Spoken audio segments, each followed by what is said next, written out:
on, babies. Fucking dick saying to me in the chat. Love you so much. Sorry, rolling into your mother's zoom. You son of a bitch. Sorry about that. You look very distinguished. You've got the gray thing coming out of what's like a haphazard squirrel nest on your chin, which is working. I lied before. It is working. You've got a vibe. You've got a vibe. The black on black on black on gray is great. It's working pretty good. Yeah, it's because I'm fat. That's why I wear black. No. Oh, you're fat again? I thought you were skinny. Yeah. I've been skinny, but it's just, it is what it is. So you're fat again? No, I'm not fat again. I'm Flip flopping Dr. Big Back.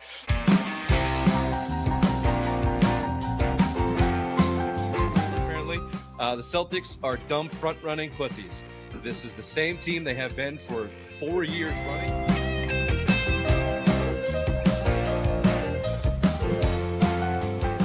Well, my worst nightmare came true. Missoula and Mayo are friends. What the fuck? Apparently, they've known each other since Virginia. They have these docking sessions where they talk about ball and managing people. I'm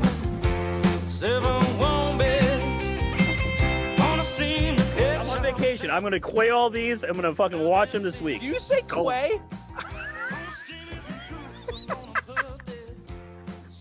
Is it not quay? It's Q. It's Q. It's Q-U-E. You idiot.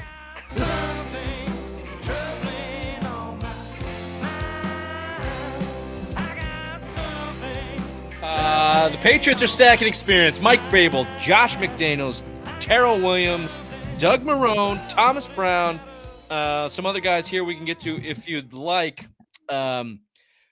I just like to hear Bobby's initial thought on the Patriots and their approach here. It was your opening take, so just continue on it as they continue to bring in experienced coaches, which feels like such a no-brainer thing to do. And last year we were so void of them, but they're also bringing in younger guys, right? So Vrabel talked about this. They wanted to bring in experience, also younger guys to meld together. There's a big kind of elephant in the room. Josh McDaniels is one of these guys that doesn't totally fit in this Vrabel tree. Doug Marrone is somewhere in that realm too. A lot of these other guys, I'll just give you the names. Tony Dews, the running back coach, Jason Hoog-Tallying. Bless you. Thank you. Offensive line coach, Ashton Grant, Ryle, Scott Booker, all those guys were with Vrabel in Tennessee in one way or another. Riley Larkin is a young kid from Ohio State, Vrabel's alma mater. And then you've got Josh McDaniels and Doug Marrone, who came from BC and in some connection there. So you put any stock into that? You were not as high on the McDaniels hire because of the influence from Kraft. And now you've got what seems like a continuingly stacked roster of coaches from the Vrabel tree or his experience, and Mike and Josh McDaniels and kind of Doug Marrone over here on the offensive side of the ball. Your thoughts? First of all, do we know what Doug Marrone's role is? I haven't heard that, so maybe once that's clarified, we can kind of see what's going on there. It's offensive line, I believe. Jason Hachu is offensive line coach. Bless you again. So he was labeled as offensive line coach. Sorry, Jason, that's your name for the rest of the season. And along with Jason Hachu is with the offensive line coach. Doug Marrone doesn't seem like a guy that goes from coaching the Jacksonville Jaguars to the AFC title game to offensive line coach. So he's probably some no-name offensive assistant getting paid by somebody else so the Patriots don't have to pay him, i.e. the Ben McAdoo role. And we saw how well that worked last year. That makes sense. Very good. So far, when we talk about the experience, what I like about what they've done, they've added they have experience, but they also have younger coaches to create some sort of a pipeline as people go, because you need to have that differing roles. You need differing skill sets. We talked about it with the floor. They're going to have a high coaching floor to be able to win some of these games next year as they roll in. I just like what they're doing. It seems like they're going to have a plan for the type of player that they want. As far as Josh McDaniels, if he's running this offense, we know what type of players that he wants on his offense. We could be seeing the return of the true slot, like that role. That was always the McDaniels Brady offense. Is that something he's going to carry on here? I don't know, but we know he knows what type of players that he wants to run an offense. So I think we're going to see them target very specific players instead of just drafting random guys like it's felt for the past 2 years. Bye knows a true slut when he sees one too. Just so you know. Damn right. Every Tuesday night, brother. Big Vrabel talked about this down at the Senior Bowl. The base of that offense is going to be the McDaniel offense. However, there was a heavy conversation about the advancement and modernization and adaptation McDaniels plans to have towards his offense. The hesitation or the skepticism from Patriots reporters is now Drake May is going to have to learn a new verbiage. So you're going from numbers to letters, as far as I understand it. West Coast, they talk in numbers, and Patriots offense, they talk in words. So Drake May is going to have to learn a new offense. I understand that's not nothing, but I really think people make a massive deal out of that. Yeah, and it's a little bit too big of a deal if you have good coaches, right? So he was able to make Mac Jones look like a formidable quarterback for at least half a year. No one else has been able to do that. That's enough for me to go, all right, you'll be fine with Drake May. They'll be fine. Okay. They'll be okay. And then they've got influences from this Thomas Brown he's from the McVay tree and has bounced to Carolina. And then was with the Bears, was actually the interim head coach there at the end of last season. So he's got experience on the offensive side of the ball and holding the whistle. Sorry, I just lost my train of thought. Riley Larkin, the Ohio State kid, comes from a similar type of offense.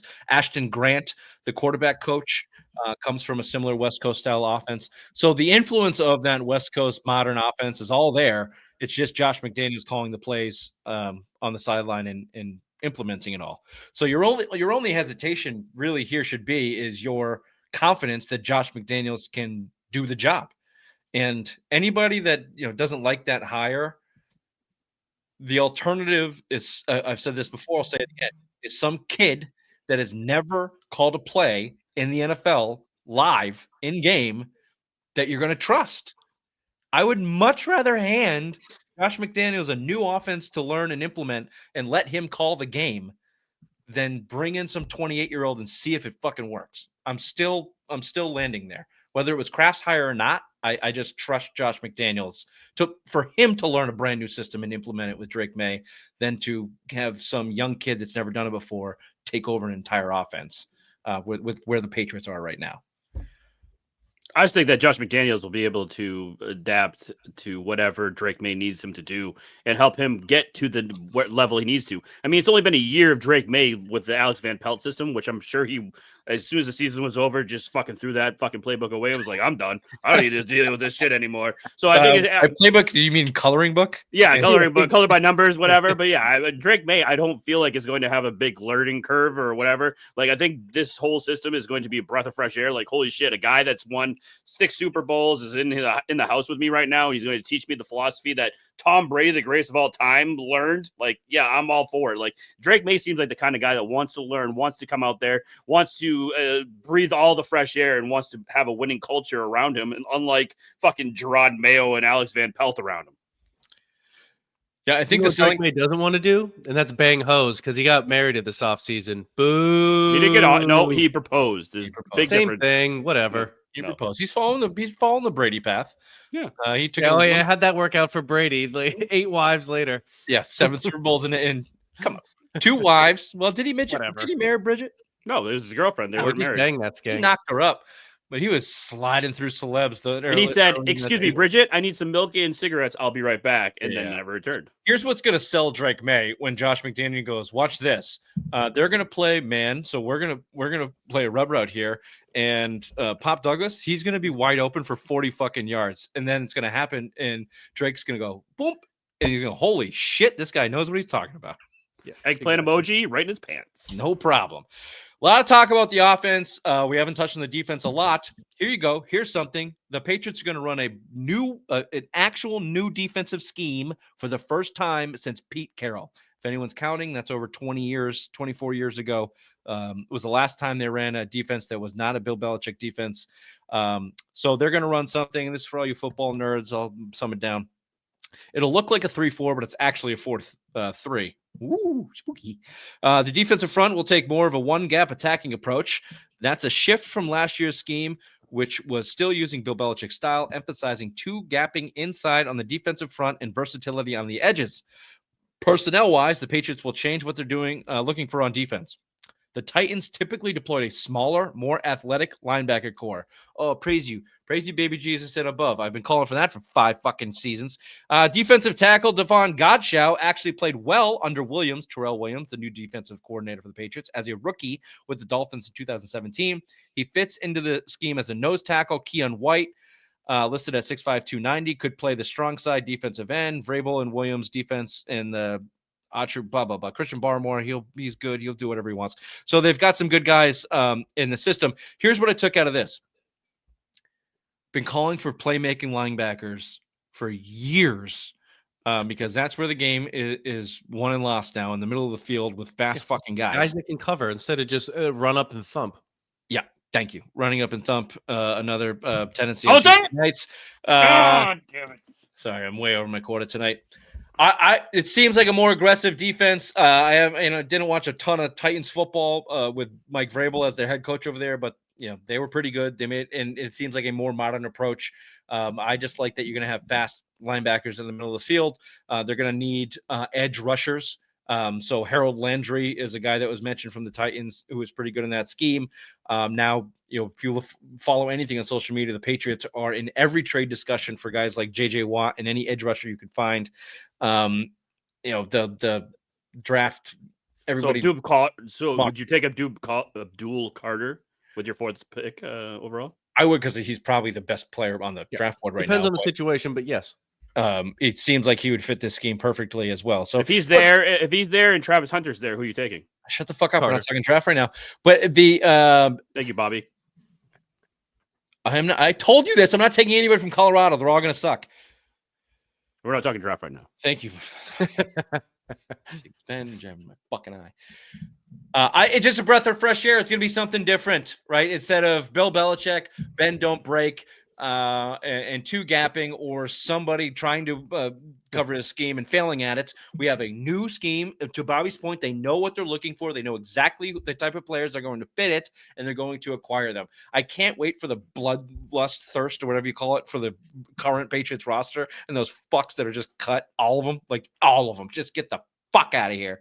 You suck. You don't belong here. You're not going to fit. Bye-bye. See you later. And then just go bring a swath of young, fast motherfuckers to play in the middle of the field.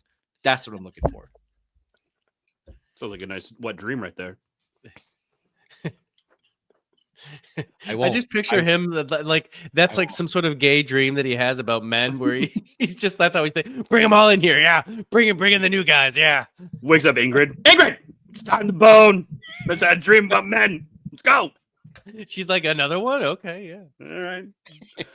Yeah, it's like the Roman infantry just coming in on their fucking opponents.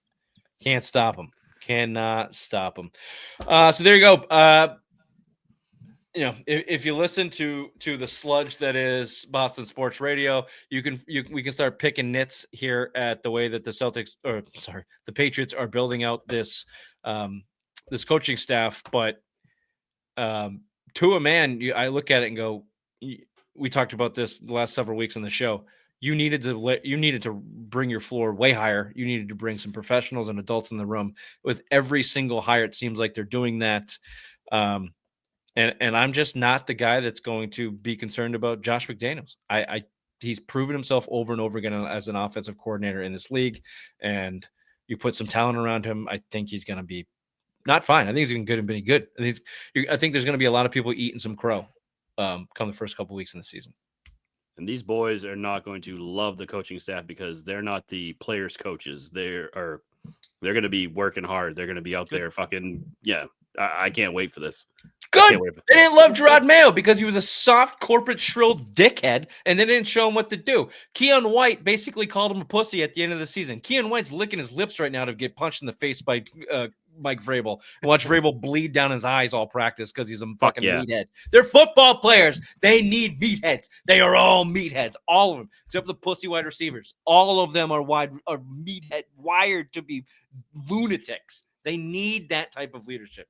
They don't need some guy telling them, trust the process, and within your journey, you will find the true happiness of what you are. You're a man now. I can tell you, shut the fuck up, Mayo. Was that Star Wars?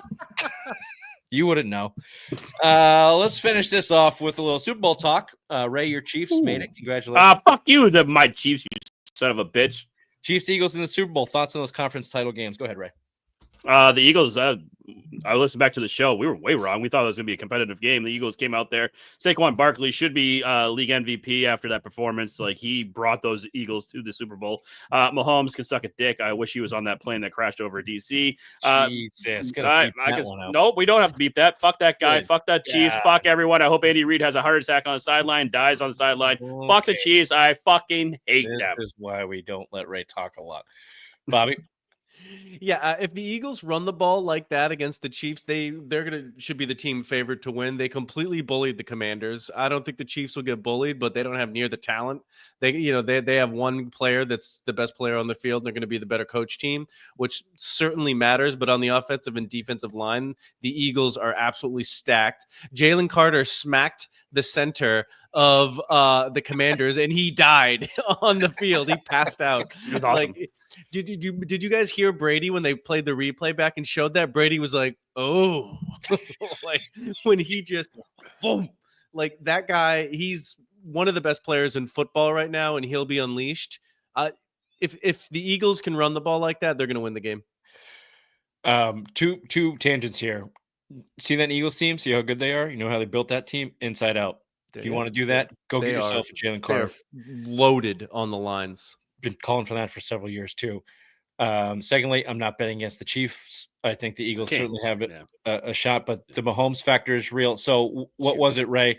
Was it the Mahomes is the greatest winner since Tom Brady? Is it the Bills cannot win, therefore Josh Allen is doomed, or they choked, one or the other, or is it the refs won the Chiefs the game? I think it's Andy Reid is the best coach in NFL right now. Like, he's the smartest man in the room. He can dissect any defense and go against them, and Mahomes can just do whatever he tells him to do.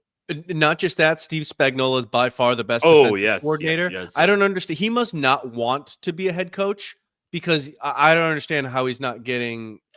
He's never been a head coach, right? Yes, he no, he was. He was a head coach with the Rams for 3-4 years, maybe. And the Giants too, right? Was he the Giants? Well, he beat. No, he was the Giants defensive coordinator first, then got hired to the Rams. Like, he won Super Bowls. He beat the Patriots, and then went to the Rams, and then came back to here. But I don't understand why he doesn't get head coaching offers. It must be that he's saying, I just don't want to. Kind of like good for him. Like, know your role. That's what you want to do. Do it. Josh McDaniels, take a note. Like, you can live your life, and he probably collects it. No, he was the Giants. Every blitz he calls is perfect every time. Great it's a good call. I mean, the coaching is superior on the Chiefs side of the ball. But look, the Bills came out. They looked like Josh Allen looked like he was jittery. He settled down a little bit, but their offensive coordinator helped lose him that game. How many guys? Dermott helped them lose him the game. That was if the Bills were at home, they win that game. Like, because they wouldn't come out like that. Like, they would have been more confident. But I agree. They came out flat, and they're not as good. You can blame it on the first two passes were over everyone's head. Like, those two passes that Josh Allen had should have been intercepted. Like, right away. But he settled down, and he had some really excellent. Of course, throws. I mean, the throws to Hollins were unbelievable. He was that kid's a beast. Yeah, Hollins was a beast. They just did look. Their offense did not look. The offense looked disjointed all game. It was. If not for the greatness of Josh Allen and his physical gifts, there's nothing easy the Bills were doing that entire game. So that's your offensive game planning. And yeah, McDermott has something to say. When you go 0 for 3 or whatever with the tush push, McDermott should be like on the headset, hey, can we run the ball? James Cook is the second best player on their team. He didn't touch the fucking ball the last drive. So yes, your head coach controls a little bit of that, but that offensive coordinator, who I think is a rookie at that job, I forget his name at this point. Joe Brady, thank you. He got exposed as the first-time offense coordinator in the AFC Championship game. They just did not have a game plan to compete, which is hard to do. You're right. Against Andy Reid and Spagnuolo, that's a tough task. Flip-flop them. Flip-flop those coaching staffs. Do you think the Bills win? Yes. Hands down. Mm-hmm. They just don't tush push on fourth down the fourth time to lose the game. Yes, of course. What a stupid goddamn call. Not only that, they had it scouted. Every time Josh Allen goes left, the whole line crashes over the left guard. The And first stuffs time it. they tried to do it at that first 2-point conversion when they shouldn't have gone for it, you can blame McDermott for that. The first time they did it and they got stopped when the entire defense jammed that gap, McDermott should have been and Brady should have been the headset go, we can't do that again. They're on to us. Switch it up. And they didn't. They ran it 5 more fucking times. I think they ran it 6 times. And then the one time where Josh Allen dove over and almost fumbled the ball, but luckily got the fumble off of it. It's just like, which you can almost guarantee was Josh Allen in the moment going, I know this isn't going to work, so let me try something different. And then didn't realize it's not the end zone, and they can still knock the ball out. Oh, shit. Oh, fuck. Yeah. So the Bills are destined to lose. A lot of people are high in them. This was supposed to be their setback year, so they should come back strong. They should be, as long as Josh Allen's good, they should be good. We'll see if they do anything with McDermott. I don't think they will this year. I think that they'll reload this year and give them. It's too late shot. now. Yeah, they have no one to get. The problem is that who are they going to get that's better? They could guarantee would be better. Allow me. You go down to Chapel Hill. You bring $10 million with you and say, "Hey, Bill, why don't you come up to Buffalo? Coach this team. I think we have a winning shot with you." And they'd say, Jennifer doesn't want to go to Buffalo. Blow me. I'd like my son Steve to run the offense. Yeah. Didn't he coach defense? And he's like 20. Yeah. Shut the fuck up, you bitch. You want a Super Bowl or not, bitch? So there you go.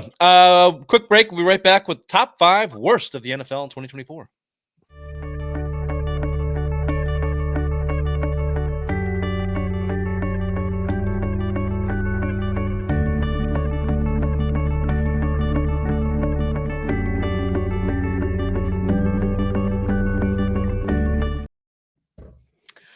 All right, we're gonna go a couple.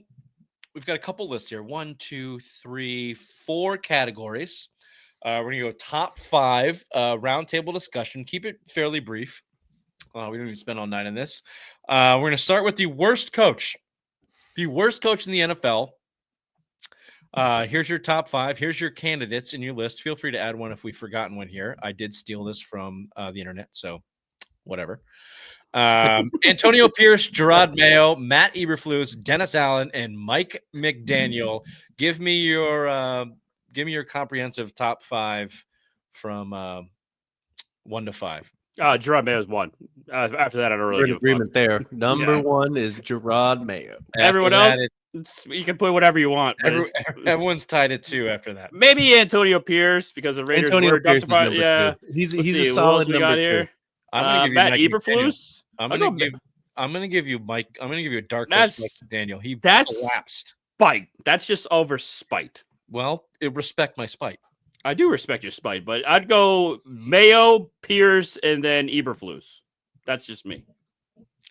Pierce didn't have shit to work with. I don't think he's a good coach, but he should have. You not see Gardner Minshew with the fucking 6 stash over there in Vegas and just probably had sex with so many hookers. That's probably true. All right, it's Gerard Mayo at 1 and everyone else at 2 in a landslide. All right, let's go to worst player. Your candidates are Deshaun, Hansy Watson, Anthony I'm Tired Richardson, Will I Blow Levis, Daniel Pay Me My Money Jones, and Tyreek More Kids Than Touchdowns Hill. Who are your top 5, 1 to 5 on that list there, Bobby? I'm going to go with Daniel Jones, number 1. Spoiler, I thought for sure tanked the Giants franchise the past 2 years. I thought for sure you're going Will Levis. Bobby hates Will Levis so much. Well, he's also terrible, but he was never he was never thought of as good. The Titans are a dumpster fire for even drafting him and putting him in that position. Yeah, you can't say worst player of the year when you're really always the worst player. Like Will Levis is just terrible. Like he's a terrible person. For the same reasons Bobby mentioned Daniel Jones, I think you have to go Deshaun Watson. I mean, he's $208 million. Oh, but he just reworked it though. Is that a pun? Is that an innuendo? What did you rework? He reworked his contract. He reworked his contract to make it more cap friendly for the Browns. Oh, what a He's nice never going to play another down for the Browns. He fucked himself. He will not. Oh, he will not. It goes. Let's be honest. It goes Jones, Watson, Hill, Richardson, then Levis. You put Hill above Richardson? Hill had a bad year. I went Jones, Watson.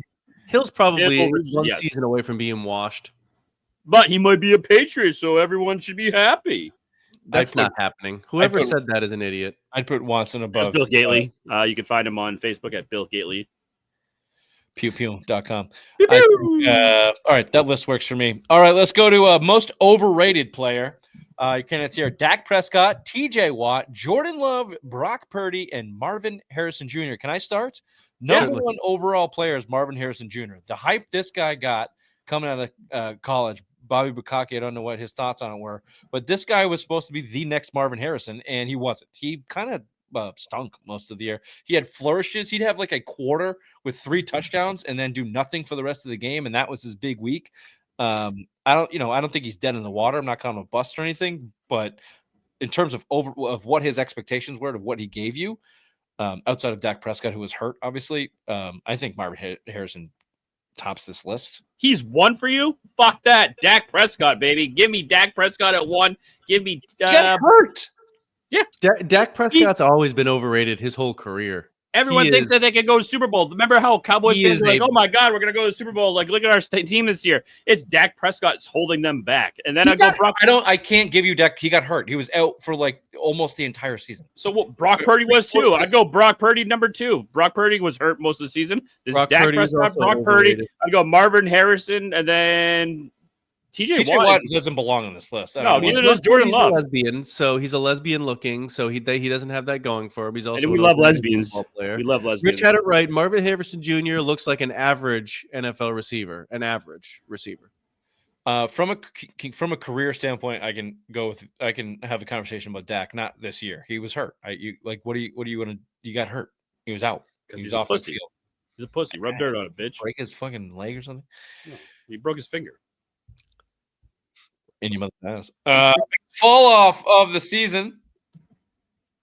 Trevor Lawrence, Justin Tucker, Aaron Rodgers, Brock Purdy, Deebo Samuel. May I go first? Thank you. Before I was going to probably say Aaron Rodgers, but no, I'm going Justin Tucker because Mr. Handsy himself, Deshaun Watson no longer has that title. Justin Tucker now has a criminal lawsuit against him with 6 massage therapists because he liked to brush his wiener up against him. And that's probably why he had the biggest fallout, because he knew this was coming. So Justin Tucker, I have at 1.